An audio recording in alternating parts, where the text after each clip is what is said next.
Okay, here we are with chapter 3 for Death and Rebirth.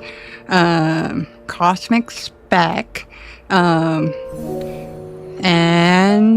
the first story is Dawnbreaker. I'm assuming I'm gonna have to download. That's what I thought. But yeah, this one, and I'm gonna assume the next few chapter is will be about Zayne. I'm kind of sad that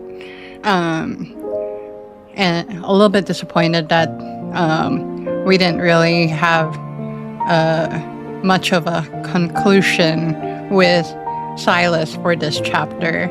I hope I don't know if we'll see him again in this one, but if that's the last time we'll see him, dang. I mean, for now, until the next main story, but you know what I mean. But anyway, for now, we're gonna get into Zayne's part of the Death and Rebirth story, so let's do this. Dawnbreaker. And I'm charging my phone while I'm at it. In the early morning, street lamps cast a bright, lonely glow across the snow-covered streets. It makes the city appear deserted. Barely able to keep his eyes open, a boy dozed off in the priority seat. He swayed back and forth during the trip until he finally bumped his head. It was before the bus stopped too. Ow! Now arriving at Azure Square Station. As soon as he gets off the bus, cold wind mixed with snow hits his face. It washes away his drowsiness. He rubs his eyes until, upon realizing where he is, his gaze instantly lights up. Yuji, wake up! We're here! The journey between Arctic and Lincoln City spans thousands of kilometers. I'm trying to think if we saw this boy in the beginning of Silas' story. After several transit changes, we saw him somewhere. He finally returned to his starting point. After hurrying to a secluded bench and making sure no one's around, the boy carefully set down his backpack and gives it an admonishing pat. My phone is right at the side because I'm charging my phone at the moment. We're back. And you're not allowed to run off this time. Until we find the emissary, we need to stick to our usual plan. Pretend to be a regular dog whenever there are people around. You know, the fluffy kind that humans love to pet. Got it? We'll practice paw shaking later. The boy waits for a long while, but there's no response from the backpack.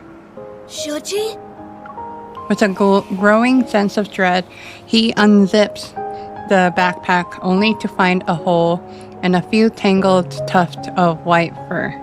The wind whistles through the gap. Uh-oh. Oh.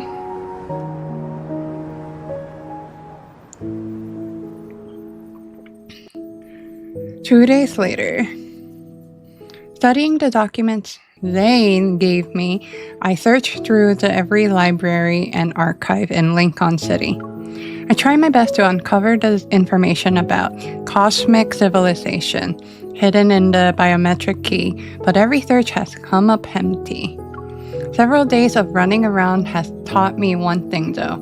Unlocking the key's secret won't be something I can accomplish overnight.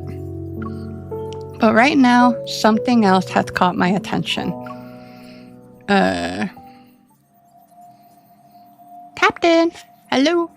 These are special pathological cases where the subjects retain a human's physical features, but their consciousness has been eroded. Only primitive aggression and instincts remain. For now, we're designating them as Alterum. These Alterum share one common characteristic too. They were diagnosed with Protocore syndrome.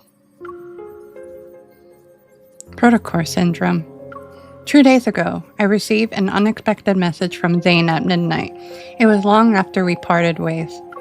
I have to go on a business trip. It's not dangerous, but we might not be able to contact each other for a while. Don't worry. P.S. I'm not going to Mount Eternal. The sudden announcement has become the norm. I scrolled through my emojis and sent back a happy snowman with ellipses above its head. ... The words Protocol Syndrome act like a signal. They connect my early suspicion to create a clear pattern. This is under Zayne's field of expertise. Could his sudden departure be connected to the Alterum? The description of the Alterum reminds me of those so-called specimens I encountered in Skyhaven. With the Alterum appearing in Lincoln City, does this mean the fountain of Ate has entered another phase? But according to these forum posts, a mysterious figure has appeared these past few days. They strike before the police do, and their codename is apparently Dawnbreaker.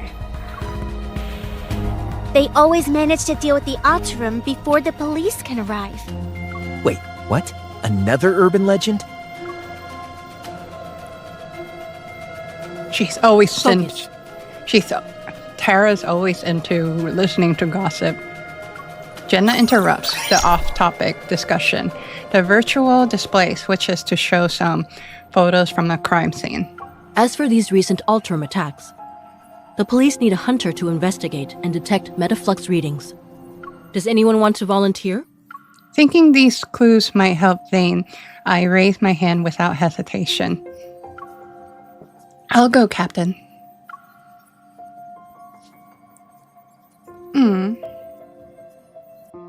Dang.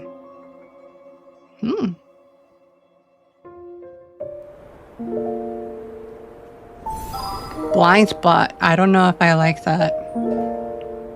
The music is calm though, so hopefully it's okay. Never okay though. I hope it's not bad. Oh, Northern Ring Road. After receiving assistance credential for my investigation, I head to Northern Ring Road that's located in the downtown area. A detective lifts the barricade tape and approaches me. After we shake hands, he leads me to the crime scene. Thanks for coming out when there's all this snow. I like to say the same thing to everyone else who's here. I set up the precision scanner I brought on the ground and turned it on. Once the scanner is complete, the data will be uploaded to the cloud that the association can access. Then a detailed report will be generated for police use. Perfect. We've received some of the restored surveillance footage, so we can take a look at it. The surveillance equipment was damaged by the cold, though. I'm afraid the video quality won't be great. I thought Lincoln City's outdoor surveillance system were designed to withstand low temperatures. The temperature dropped far below the equipment's tolerance threshold. It's safe to say the damage wasn't caused by natural means. In the low-quality footage the detectives hands me, I managed to spot an unsettling figure lurking in the darkness. The creature's form is distorted. Weapons that look like hooked tendrils grow from its body. Compared to the ones I've encountered before, they seem to have grown significantly stronger. What about Dawnbreaker? Did you catch them on camera? The detective shakes his head. They managed to avoid being captured by the surveillance system. Meticulous and efficient, I'd say. As I approach the damaged guardrail by the road, my hunter's watch immediately starts blaring an alarm. The initial metaflux readings are extremely high. The Alterum is already similar to Wanderer. So that's it then. We should deal with these Alterum before they completely degenerate into Wanderers. Perhaps this so-called serial killer is actually a hero. The detective gives me a contemplative look. However, from a hunter's perspective, do you see the Alterum as humans, Or are they monsters that need to be destroyed like wanderers?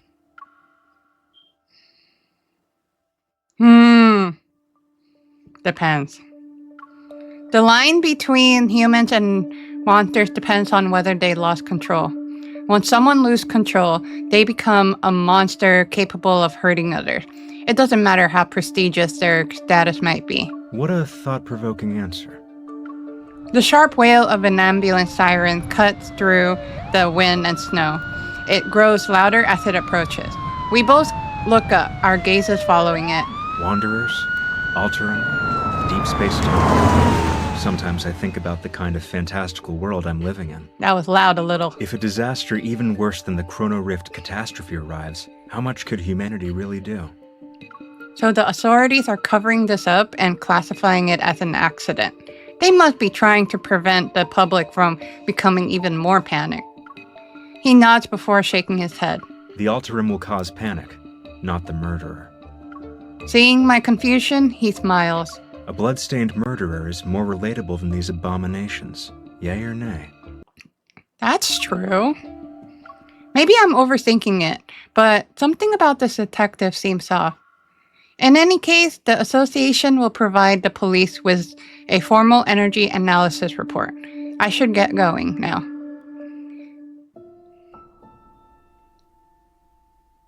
On my way home, I opened the forum post that Tara sent me a few minutes ago. It's about Dawnbreaker. What? Oh.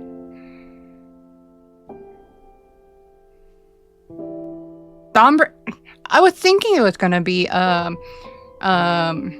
Zayne. They appear between dawn and sunrise.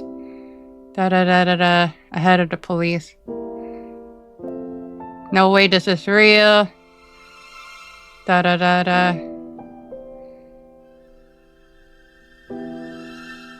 Oh, jeez. Dawnbreaker. The Alterum and Dawnbreaker. These names sound like links in a food chain, destined to exist in a perpetual cycle of predator and prey. Those monsters. Come to think of it, I'm not so different from them. Will there come a day when others will try to erase my existence? As this crosses my mind again, I find myself strangely at peace. What was that? Why get all intense? I hear a strange noise behind me. When I turn around, I notice paw prints on the ground. Oh, is it the boy's, animal? What kind of animal left these? A squirrel, maybe? Or a stray dog? Confused, I stand there, but then a white blur darts past in my periphery. My scarf suddenly tightens around my neck before vanishing. Whoa! When I come to my senses, all that's left in the snow is a chaotic trail of footprints. The white blur has already vanished into the darkness around the street corner. My scarf! In the rundown, gloomy alleyways, only scattered spots of light fall upon the snow-covered ground. A dead end. It took my scarf too. Where did it go? Small snow falls silently. My surroundings are so quiet that even the sound of breathing seems jarring. Are you going to drag me back to the cocoon? I won't return. Wait. You're Dawnbreaker. Just kill me already. Dawnbreaker? Is that Zayne? My heart races as I hold my breath and silently move forward. As soon as I turn the corner, I raise my gun at the shadowy figure. I knew it! You... Wait! Wasn't the anecdote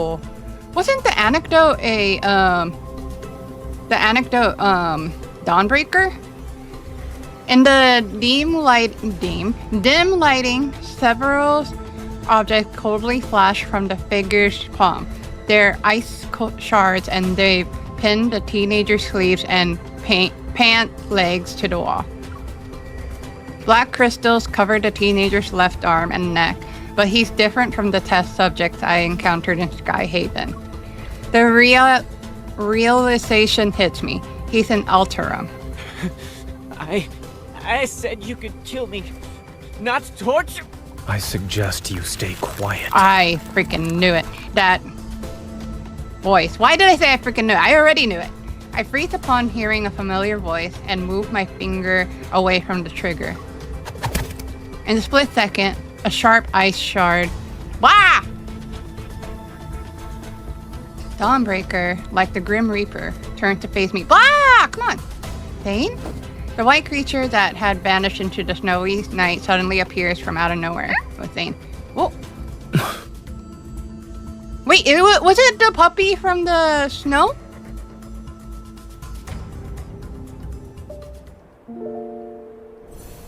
Hypothermia?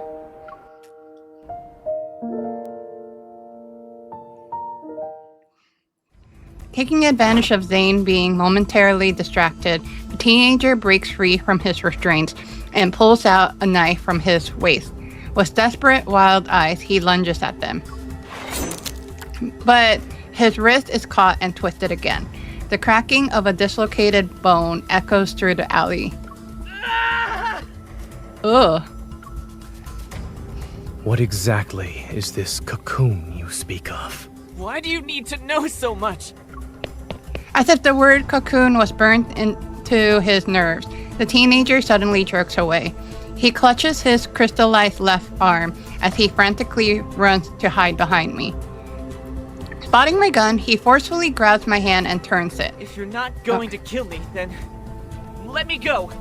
Stay back! A flicker of surprise appears in Zayne's eyes, but that moment of uncertainty quickly fades and his usual coldness returns. Zayne, why are you here? Zayne, who should be away on a business trip, is in a remote alleyway in the middle of the night with an Alterum teenager. He was addressed as Dawnbreaker too. Something isn't right. Questions pile up one after another in my mind as I assess the situation.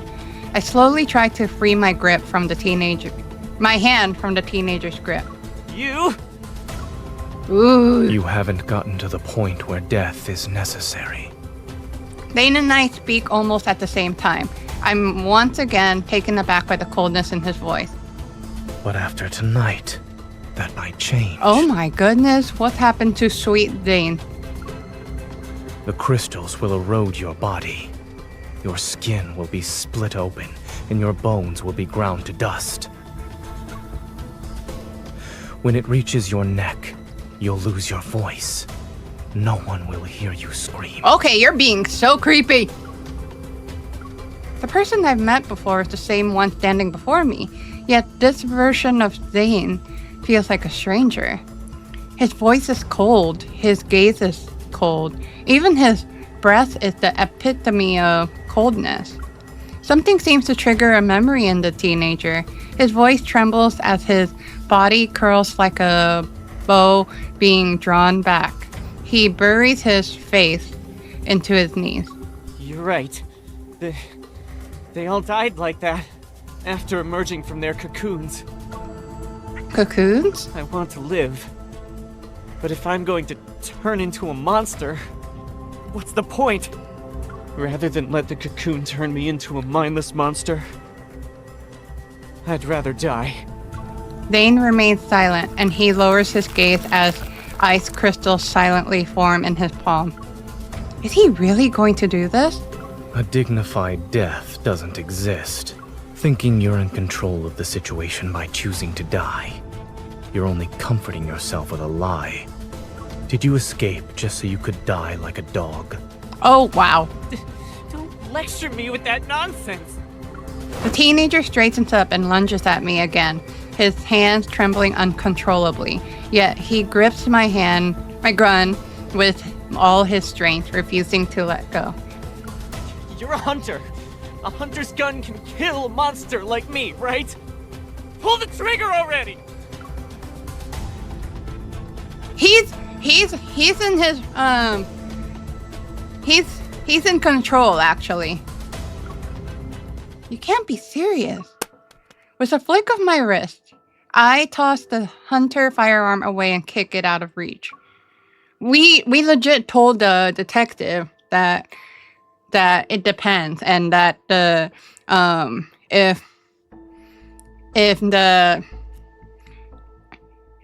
they're basically a monster if they have no sense of control, but they're a human if they have some kind of control. And the teenager is basically in control right now.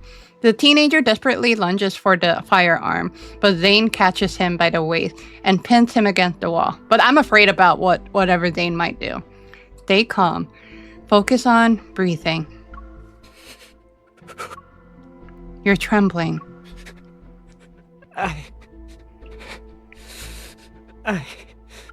I know you don't really want to die, so stop saying it. After several seconds pass, the teenager finally comes to his senses. He nods as if emerging from a trance. I steal a glance at Zayne. His expression is completely serene and unmoved. It's as if he's an aloof observer, standing at the crossroads between life and death. I move closer to Zayne, firmly holding his hand in place and giving the teenager a gentle smile. You heard what he said, right? He said you can't die yet. He's the best cardiac surgeon in the city. If he says there's hope for you, then you can be optimistic about the future. He's a doctor? I know he might not look the part right now, but he really is the best in his field. Just don't misunderstand his intention. You need to go, now. The teenager freezes for a moment. As soon as Zayne shifts his foot ever so slightly, the teenager spins around and runs away.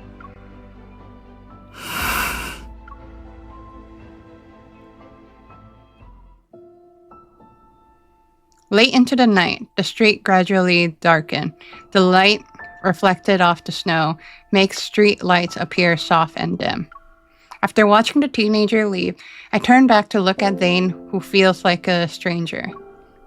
The small animal of an unknown breed stubbornly refuses to let go of his coat. It whimpers as he pushes it to the ground again. Now that is just the two of us and this dog. You can tell me what's going on, right? Can you tell me? Did your business trip end early, or did Oxo Hospital call you back for an emergency? While I'm still asking questions, Zayne bent down to pick up the snow-covered scarf. Then he stares at me as if trying to confirm something. Is this yours? Oh, that's interesting. If I remember correctly, this is the scarf you knit. No, picked out 3 days ago. Oh, then it's mine. As soon as he says this, Zayne walks right past me.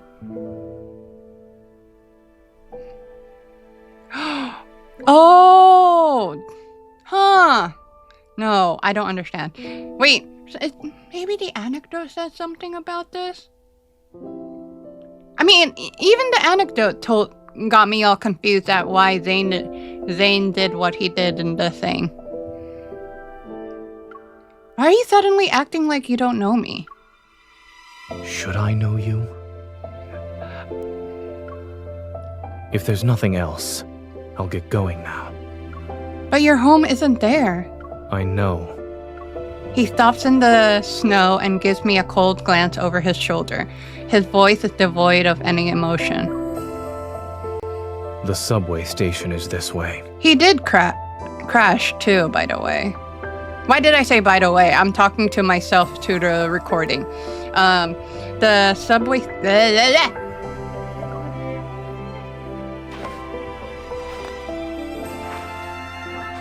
On the empty street, our footsteps crunch in the soft snow.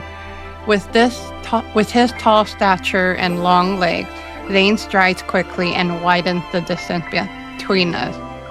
I have no idea where he's heading or why he's acting like he forgot who I am. All I can do is quicken my pace to catch up to him. Zayne, answer me. I step in front of him to block his path. A mix of frustration and disbelief makes my chest tighten. What's the matter? That's my line.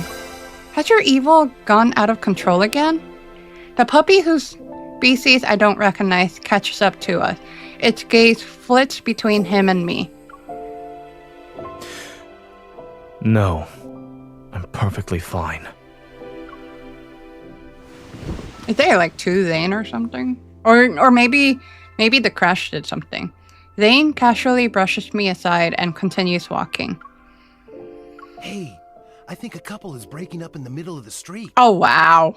The puppy quickly shakes the snow off its body, gives me a sympathetic look, and then runs after Zayne, who's already walking away. The two figures soon become dots in the snowy night. Whether it's because of frustration or anger, I stubbornly walk away without looking back. But after a few steps, I feel like something is wrong. The direction Zayne's heading in.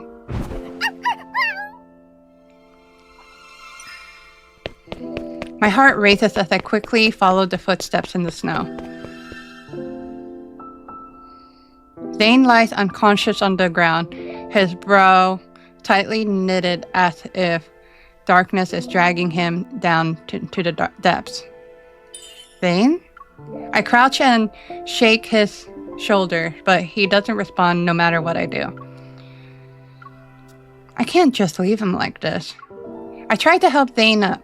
As my fingers brush against his neck, I feel a layer of frost. It's unnaturally black. Could this be related to his nightmares again? A heavy sense of foreboding weighs on my mind, but getting him out of here comes first. I struggle to support Zayne's weight as I drag him along one step at a time. Why was he talking about taking the subway? This path actually leads to my apartment complex.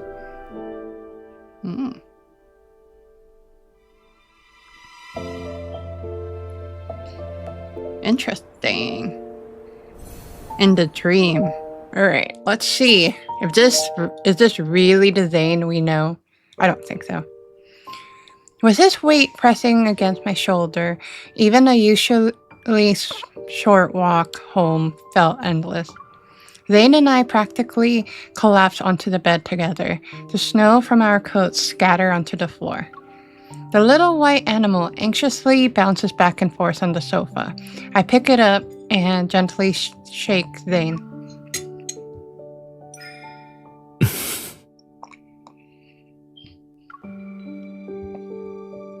His eyes remain closed. A streak of black silently emerges from his sleeve and creeps along his veins until it reaches the back of his hand. The black ice that appeared on his neck has already spread to this area. I need to wake him up from this dream. I reach out toward the side of Zayne's neck and gather my power.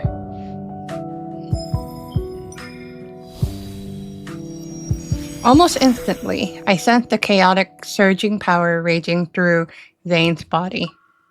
Like a force that's been suppressed for eons and is now finally breaking free. A bone-chilling cold surges forth. It makes my entire body shudder. The power within his body is unstable. That's why he lost consciousness. At that moment, Zayne's eyes snap open and he grabs my wrist. What are you trying to do? He grabs my hand and pins it. Encased in ice, my wrist is already stuck to the wall once I realize what's happening. I take several deep breaths to compose myself. I'm trying to help you treat the black ice. When did it start appearing? While I was dreaming. He lets go of my wrist, and the ice crystal dissolves with it. I guess there's no point in asking. To my surprise, the black frost didn't disappear after our resonance. It stubbornly remains on his body. Nevertheless, Zayne appears much better than before. Remembering how cold he felt, I take out the thermometer to check Zayne's temperature. Extremely low temperature detected. To protect the device and extend its service life, the system will be automatically turned off in 1 minute. What? The reason for the extremely low temperature isn't concerned and tries to prop himself up. Saying this, I pull out an old-fashioned infrared thermometer and aim it at him. Freeze. Freeze. I press the sensor against his forehead and playfully pull the trigger. You're being childish. As expected, he doesn't move. Beep. Lost in thought, I stare at the screen showing his abnormally low temperature. No wonder all the surveillance cameras at the crime scenes were damaged by extreme cold. Even though I'm not sure if it'll help, I take out 2 fever pills and hand them to Zayne along with a glass of warm water. That's medicine. It's bitter. I'm not consuming it.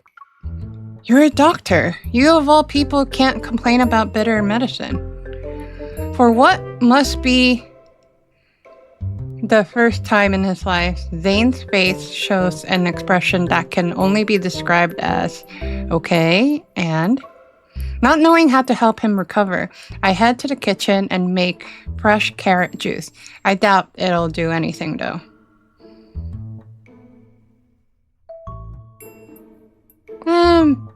Drink. Drink this instead. It's your favorite. You know my preferences that well? Zayne seems genuinely thirsty. He takes the glass, hesitates for a moment, and then chugs it in one go.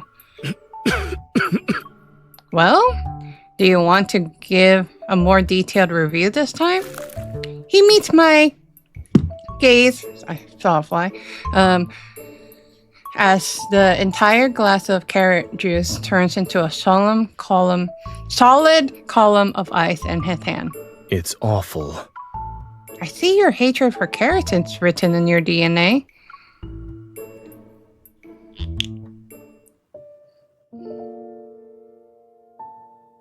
As the night deepens, the hustle and bustle outside my window gradually fades into silence. I gather every blanket and quilt in the house to stack on top of Zayne. Then I crank my heater up. I'm not cold. I've already told you this. Take these blankets away. Why don't you take them off yourself? I don't have the strength. Then don't move. He purses his lips only to furrow his brow a moment later. You've been fussing over me for a while now. Is it for a particular reason? You're important to me. Uncertainty flickers in his gaze. I don't know what you're talking about. I don't want him to see my expression, so I turn away. The real reason is simple, actually.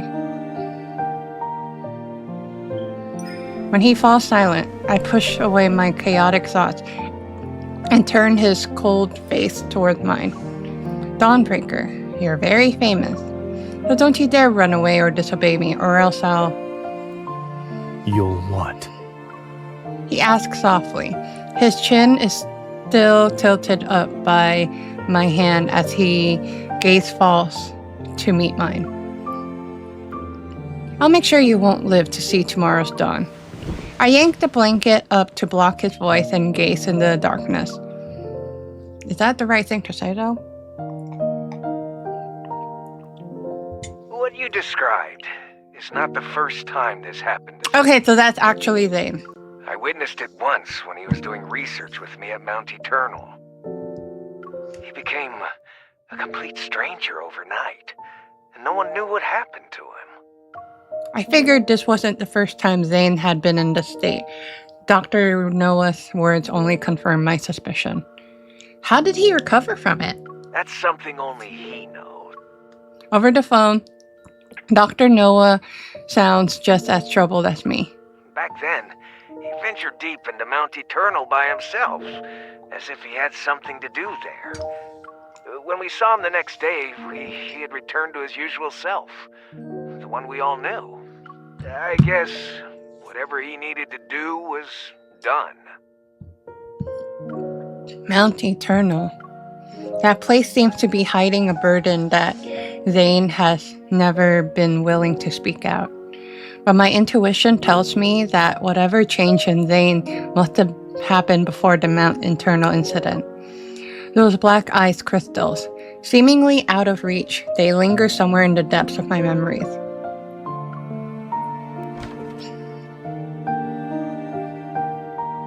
When I open the door again, I find a ball of white fur sitting by the bed. It's wagging its tail at me. When did you sneak in? As I get closer, I notice the creature is contained within a semi-transparent dome made from ice evil. It restricts its movement. I don't even need to ask who did this. Zayne really doesn't show mercy, huh? The puppy-like animal lets out what sounds like a bark of agreement. I reach out to dispel the evil ice barrier. Then I sit down with the creature in my arms. Now, closer to Zayne, I can see his eyelashes trembling in his deep sleep. They're like the wings of a weary bird, that's finally resting at home. I don't know what you're dreaming about, but I hope they're sweet dreams. Good night, Zayne. In the stillness of the night, only the white creature notices a faint sound. A subtle energy seems to be flowing. The white animal's ears twitch as it looks up at Zayne and the girl's joined hands. The cold, corrosive sensation gradually fades. A warmth surge through Zayne's cold fingertips like water traveling through a leaf's vein. For this soul that had been trapped in nightmares for so long, the unmelting black ice covering his body finally recedes bit by bit.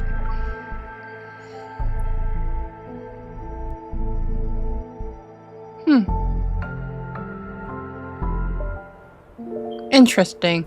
The next one. The investigation into the Alterum and the unidentified suspect is still ongoing. We urge all citizens to remain vigilant, avoid spreading rumors, and exercise caution when traveling alone at night. Wow. It's already the next morning when I wake up. Groggy, I prop myself up and press my temples to clear my mind.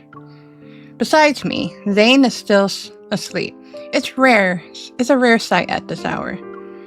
I lean closer and slowly become aware of his steady breathing. I watch as it slightly stirs the fabric across his chest. Poke.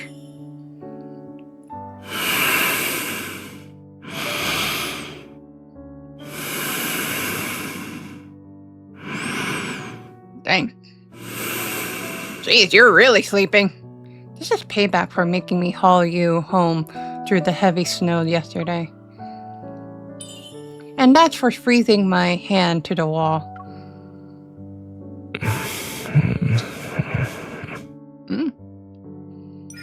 Holding back my laughter, I give Zayne's nose a gentle pinch.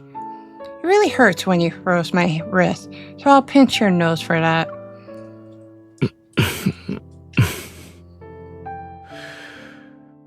Is messing around with people while they sleep a habit of yours? I feel his warm breath on the top of my head. My breath hitches as I meet his slightly wary gaze. Zayne? The morning light filters through the curtains and falls onto his tousled hair.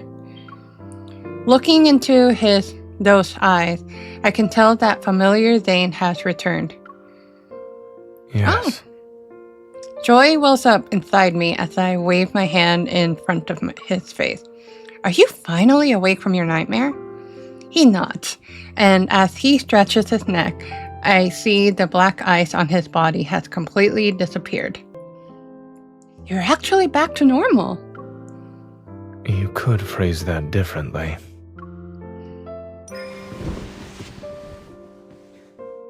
Before he can say more, I embrace him.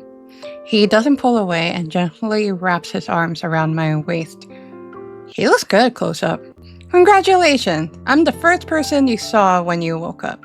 Yesterday, when I was in that nightmarish state, did I trouble you? Yes.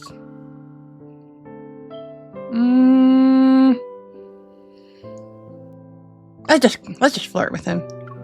Maybe a little, but you were kind of cute. Especially when I pinned you under the blanket. You could only see the blanket. How was that cute? Seeing that cold and willful side of Zayne, even for one night, reminded me of when we barely knew each other. I feel at least as everything falls into place. A moment passes and I look into his eyes again. How much do you remember about yesterday?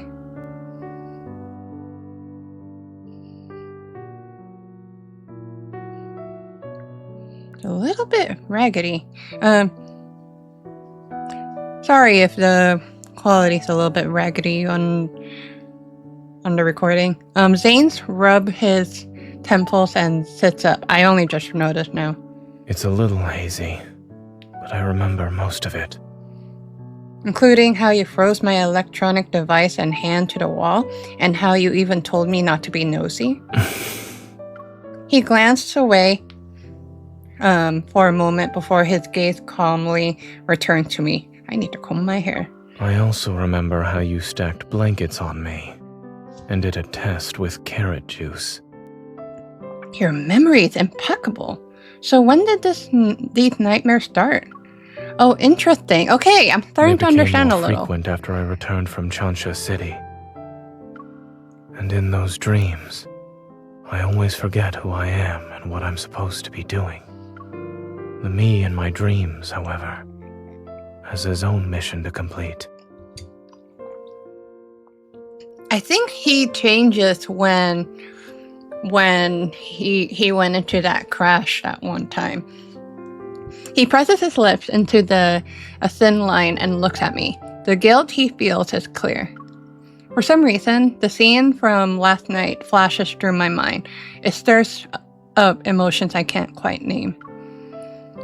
Well, there's no more black ice on your neck and hand. Your palms are warm too. It's safe to say that you passed the physical exam. Welcome back to reality, Zayne. I open my arms and wait for him to initiate the hug this time. Aww. Zayne hesitates before leaning down. Then he wraps his arm around me. His warm breath brushes against my neck. Good morning. Aww. Aww. Before taking Zayne home, he accompanies me to the association. I'm going to update them on my progress in the Alterum investigation. Dawnbreaker vanished overnight. Some people on the forums joke that he had been broken by the dawn.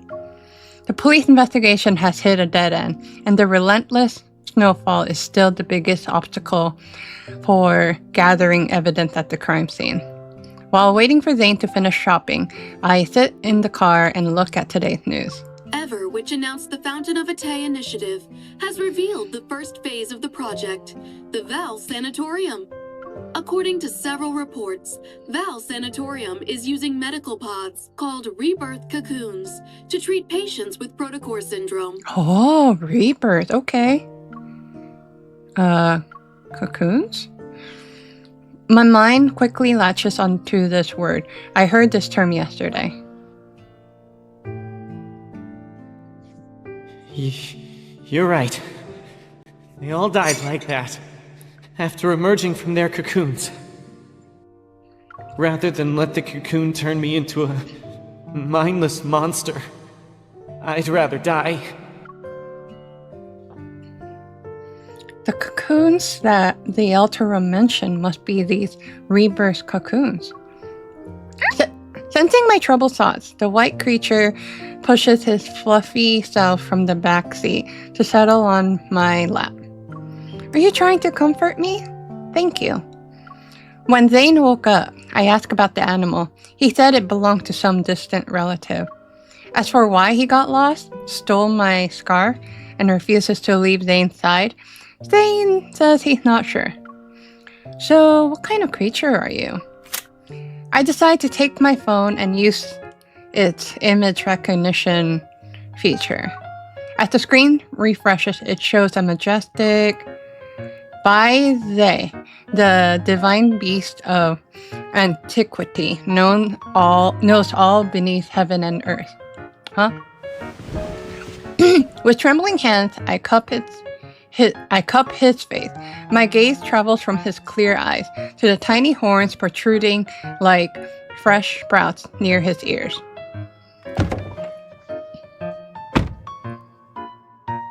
As I struggle to find the right words, Zayne returns to the car. He has a bag of chocolates and dog food. Since you bought dog food, why don't you keep him? After all, your robot vacuum is the only other living thing in your house. Shouldn't it have a friend? That won't be necessary. My robot vacuum has its own social life. That's funny.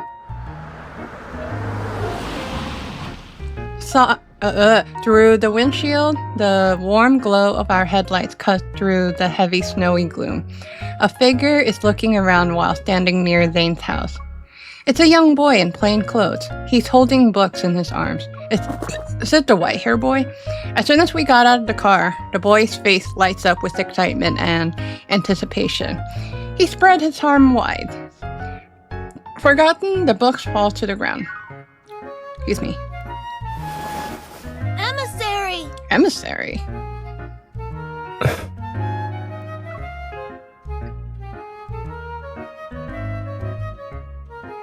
Interesting. Huh. Is it the Dawnbreaker emissary? What is this?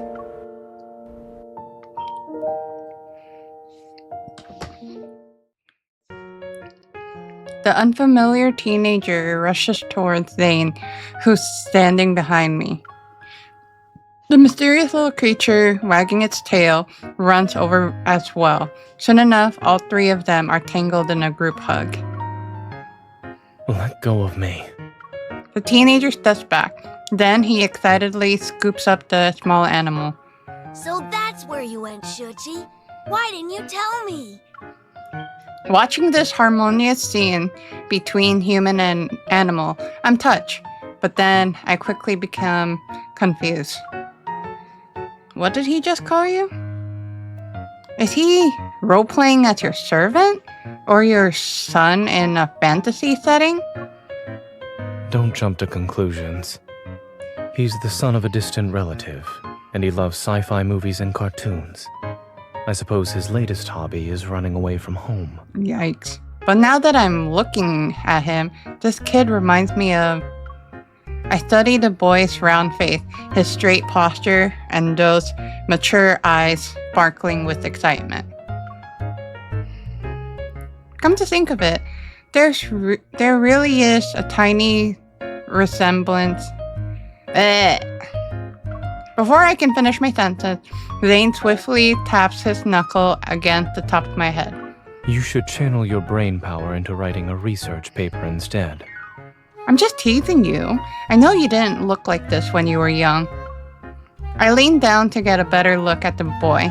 He has delicate features and appears to be around 11 or 12 years old. Really? Do you live in Lincoln too?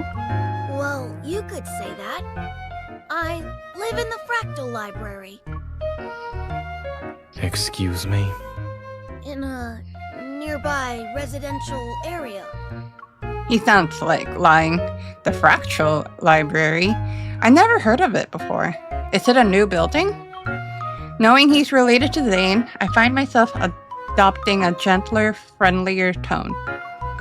Is this little guy your pet? What breed? Actually, what kind of animal is it? He's just a regular pet dog. He's not special. Go on, Shuchi. Bark. That's not the correct sound. Okay, now shake. The small creature glances at me and then at Zayne. He swallows his pride and places his paw in the boy's palm. Zayne stands by the wall with his arms crossed. When he sees my skeptical look, he looks away. The boy's face relaxes with relief as his expression shifts to one that says, "I told you so." "Can you spin?" The small animal actually understands me and starts spinning in circles. He chases his tail. "He really is a puppy?" When did you learn to do that? Seemingly unable to watch any longer, Zayne waves his phone. I just got a text from his parents. They're going to pick him up. "Already? Can't you stay for a while longer?" I was actually planning to stay for a while. Zayne's sharp gaze sweeps over the boy. I might be imagining things, but the child and the dog freeze. Right. I wanted to say hello. Uncle Zayne will send me home. Uncle?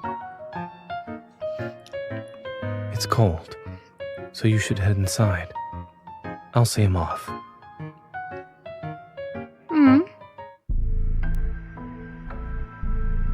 In the dim daylight, Zayne watches the girl wave goodbye.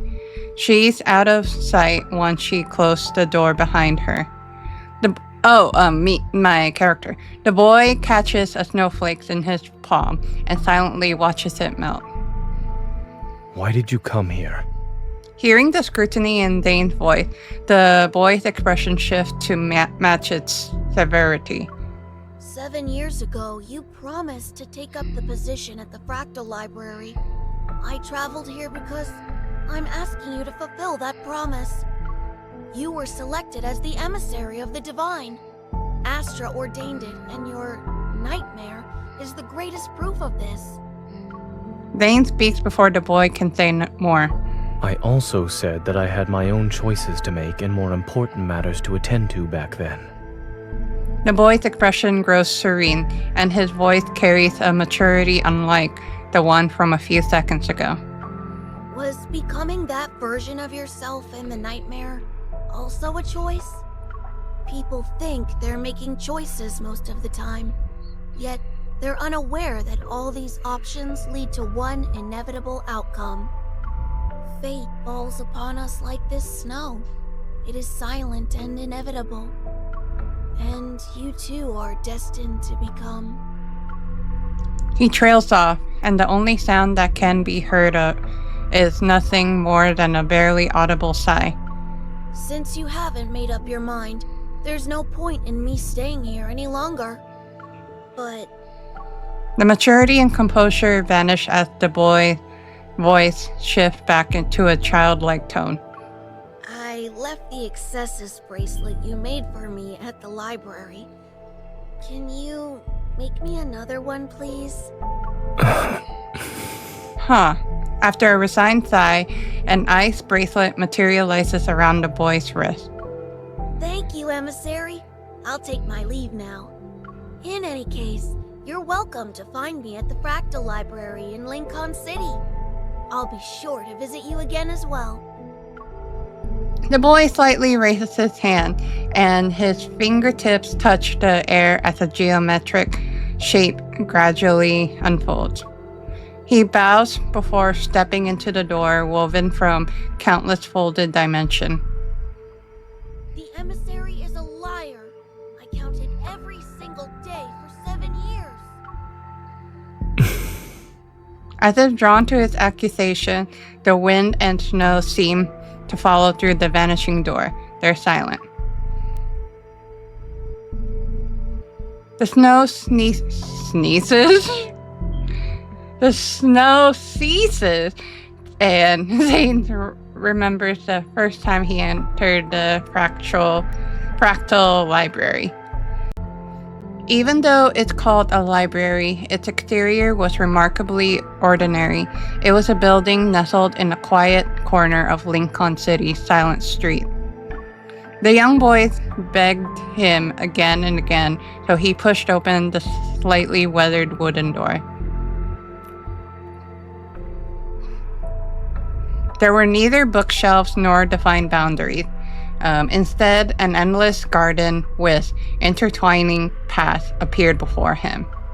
And the library that seemed to belong to another world stood at the point where those paths converge. As soon as Zayne stepped into the backlight, he raised his head and saw countless bookshelves. They reached towards a tower summit where sunlight poured in. The library shelves were endless. They were like stairs that lead to another dimension. Then a young person approached them and claimed that Zayne and the young boy were the administrators of this place. In addition, Zayne was destined to become the Fractal Library owner.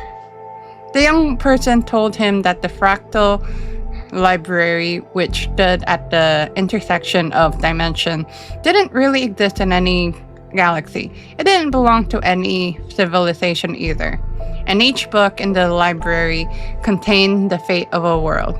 Zayne wondered if his own fate was among them. Perhaps his nightmares were hidden within a page of these large volumes from the moment he pushed open the door.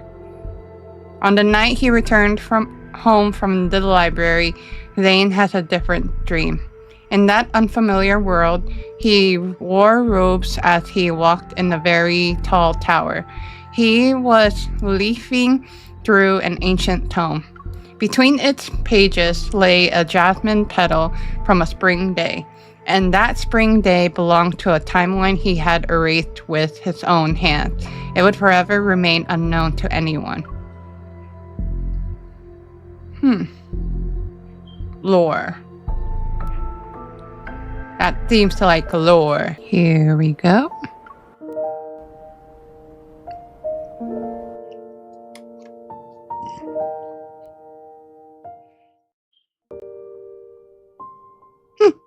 Just as Zayne enters the house, I finish roasting the tangerines he bought. How do you roast that? When I glance out the window, I realize the snow has finally stopped. Did your relative leave already? He must have a strict family. Yes, he needs to go home and write his reflection paper. There's a distant quality to Zayne's voice. I sit down beside him and hold out one of the roasted tangerines.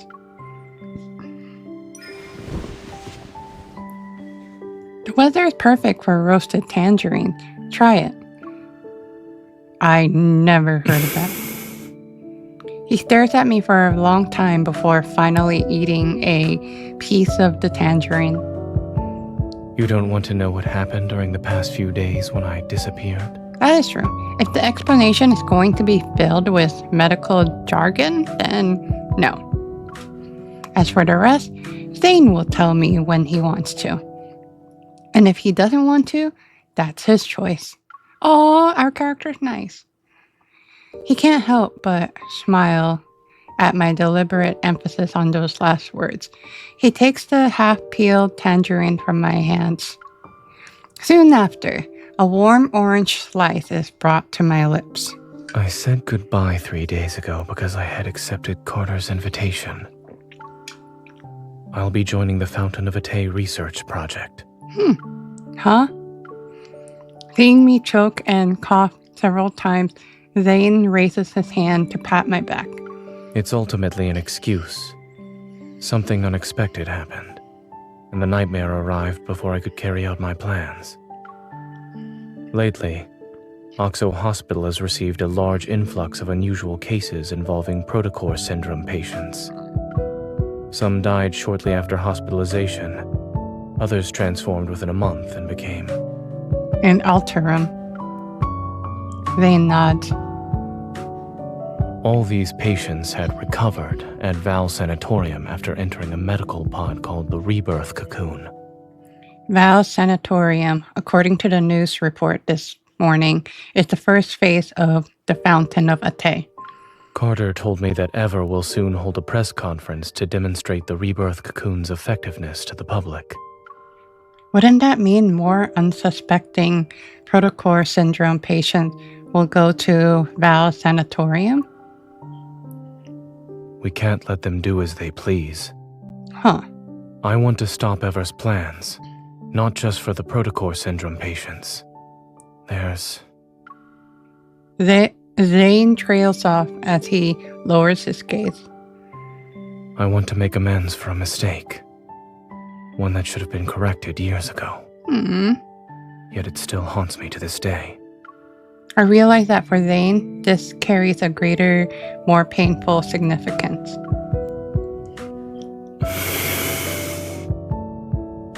I know I disappeared without a word before, but will you come with me this time?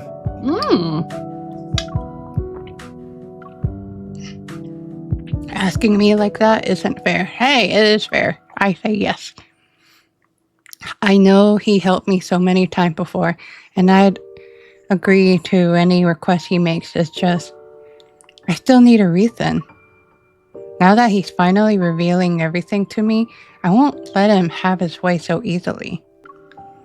What's in it for me? The whereabouts of the ether core, they're on Ever, or more leads about that biometric key. There, though, Zayne's been mystery lately. A few sweet words aren't enough to make me risk my life with you. Convincing. Do you remember what you told me about the Deepspace collision chamber at the Gaia Research Center? Yes, they conducted experiments to create me, their precious energy source. Ever plans to restart that project. The new program they're showcasing at the sanatorium might be related to it. Isn't that a very convincing invitation?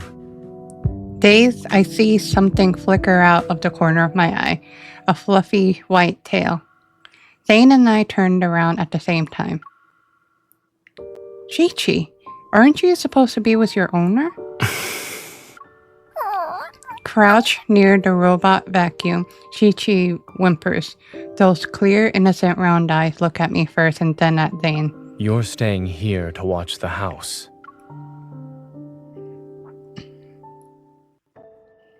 In the white testing facility, wow, that's a shift. A row of circular medical pods line the room. Surrounded by soft, silvery light, they float in the air. Their translucent walls gleam with tranquility. Exquisite and graceful, like meticulously crafted crystallizes, they pulse and contract with the rhythm of beating hearts. At any moment, it seems their contents might break free and soar toward the sky.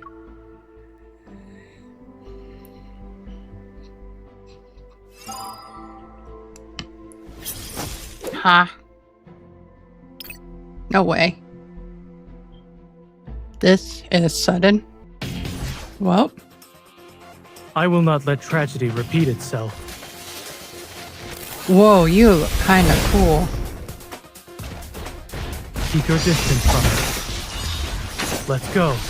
Okay. Nice. Ooh. You won't escape. Keep your tempo. Eat this. Keep your distance, or else you'll get hurt. Stay safe. Don't get distracted. Oh, I am not a sword. Oh, I would almost walk into that. Let's go. Okay. It is weak. Now's our chance. Bring it on. Victory Oh, is that's within good. reach. Almost there. I'll show Almost you. there. Get recovered. Be careful. It's dangerous. Come back. I'm okay. Oh, rude. Let's take it down first. Keep your distance, or else you'll get hurt. Often, let's go. Okay. Seize this chance. Let's call it a day. I'll Okay. give it a taste of our strength. Oh, it's a different color, too. It was like blue My before. turn. That is big. Go back to the pit. Rude. Oh. It is falling apart. Don't rush. Let's see what it's up. Watch out. I'm okay. Let's take it down first. The snow has Easy. stopped. Let's iPad back. Oh, okay. Not fair though. I'm not using my memories. Excuse me.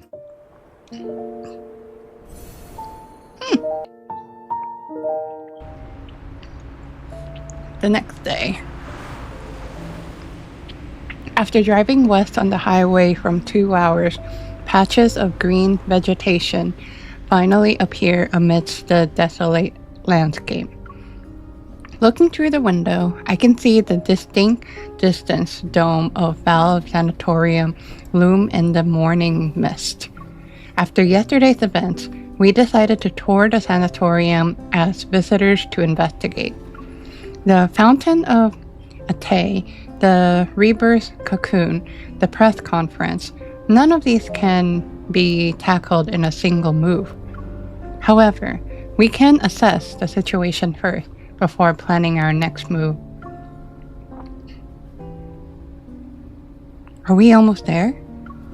I feel the last cookie to Zayne. I feed the last cookie to Zayne as he drives. He nods and takes a moment to gather his thoughts before speaking. There are things I need to tell you. The technology used in the Rebirth cocoon is from a research project Carter and I worked on when we were in medical school. Back then, I began researching the application of protocors in implantable devices under Dr. Noah's guidance. It was also something I was interested in personally. I think I read this a little. The research progressed smoothly. Yet when we started doing experiments, we need to stop researching this. The protocor energy has completely corroded the heart. Our experiment failed. I read But this. the heart started beating again. It just grew some black crystals, that's all. Did you know?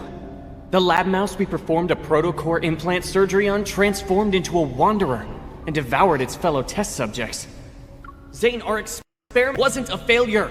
We succeeded! That was weird. We've discovered humanity's next evolutionary form! We definitely need to visit that barbecue place near the campus tonight to celebrate.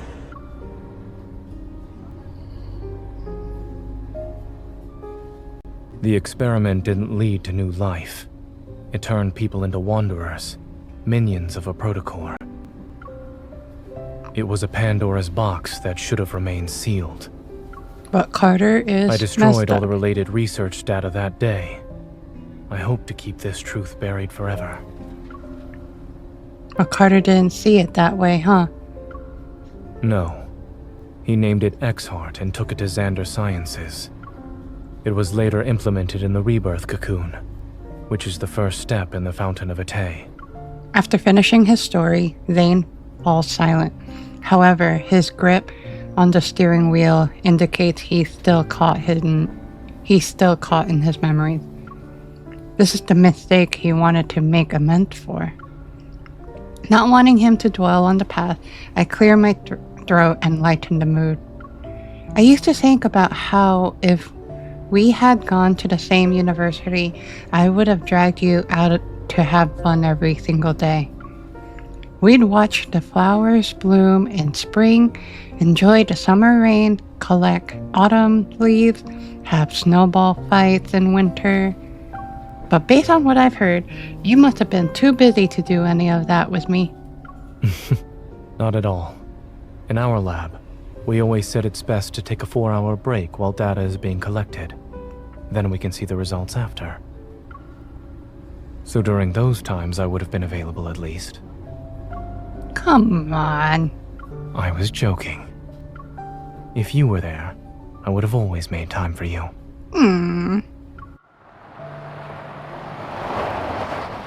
The car turns onto a newly paved road, passes a sign that reads Val Sanatorium, and comes to a stop in the parking lot. I'm not familiar with the sanatorium's interior layout. If you encounter any danger during this visit, remember not to go in alone. Don't worry, I'm a professional. While I speak, I catch a glimpse of White approaching us. Carter, who's here to receive us, wears a casual white business suit. Only a navy blue butterfly pin adorns his collar.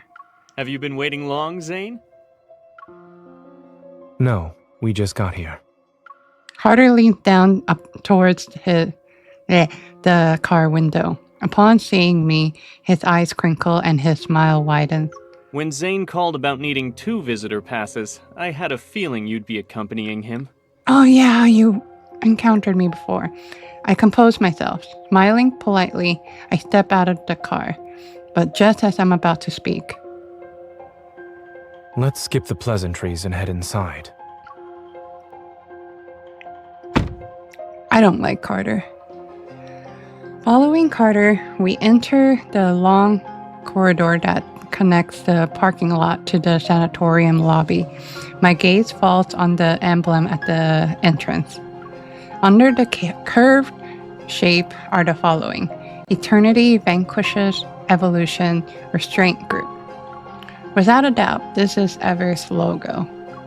Carter activates the scanner, and a white light immediately sweeps over Zayne and me. A cheerful electronic female voice speaks. Visitor identification verified. Zayne. I am Telomere, the AI management system of Val Sanatorium. Welcome to our facility. We hope you have a good day here at the sanatorium. The doors slide open, and we enter the first floor lobby of Val Sanatorium. Pristine white surrounds us. The ceiling is unadorned, its white surface seamlessly integrated with the recessed lighting system along its edges.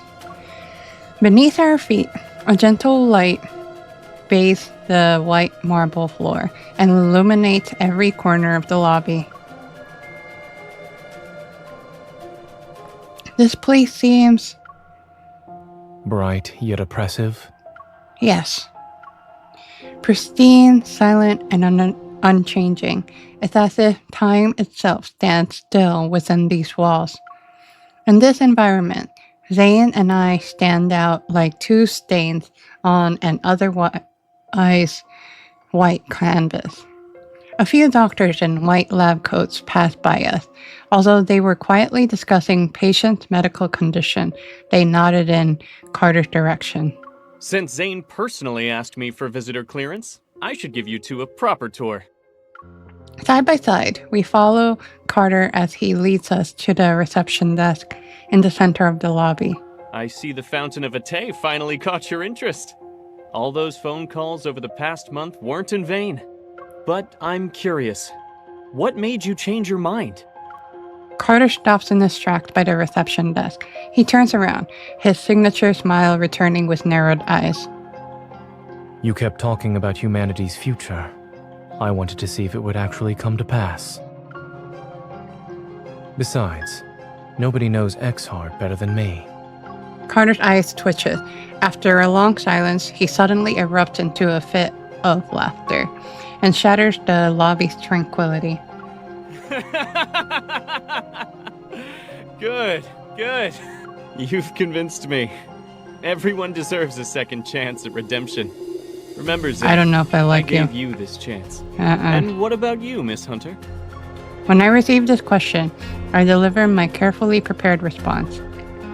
Since Zayne is joining the research project, I wanted to see what it's all about. Carter tilts his head. His gaze flits between Zayne and me before settling on Zayne.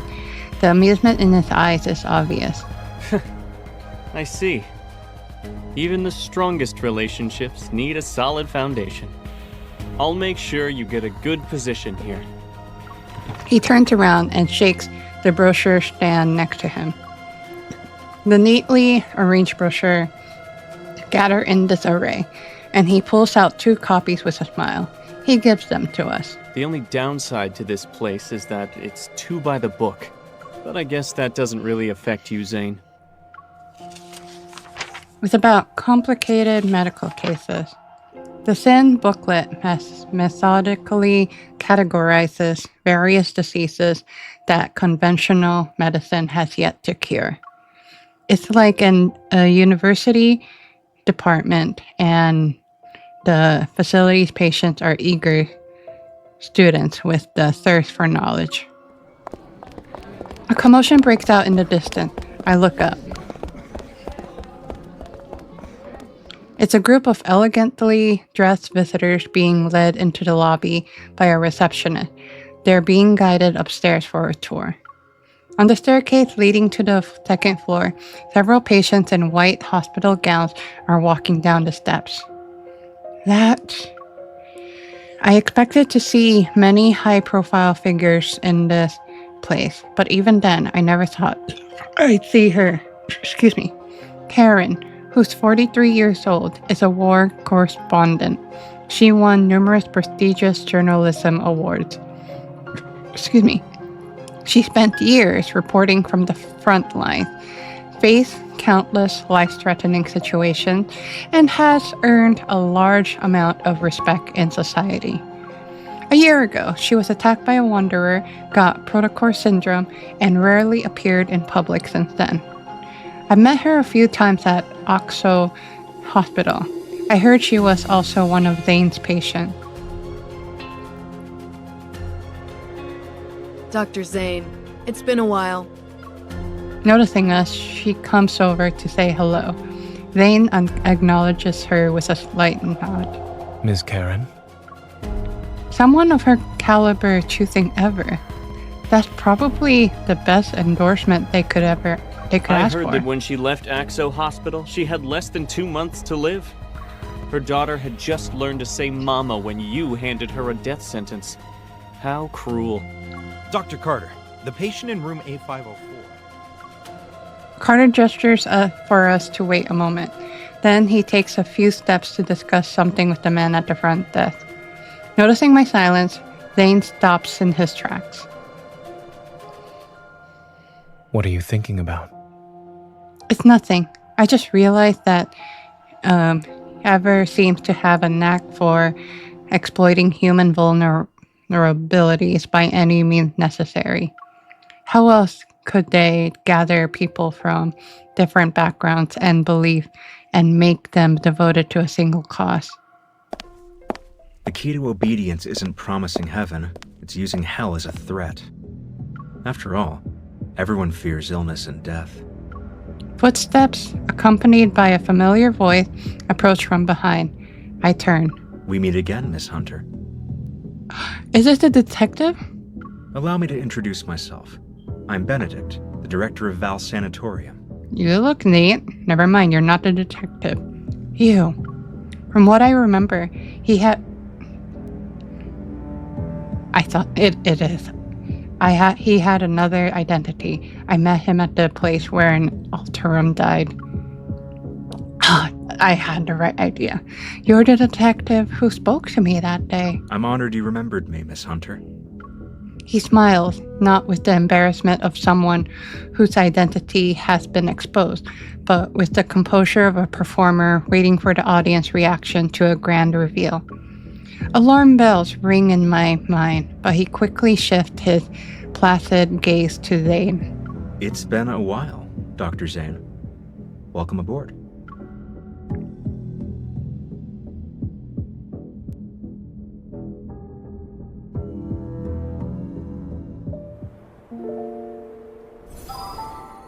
That's it? Well, I'll battle, and then the next chapter here will be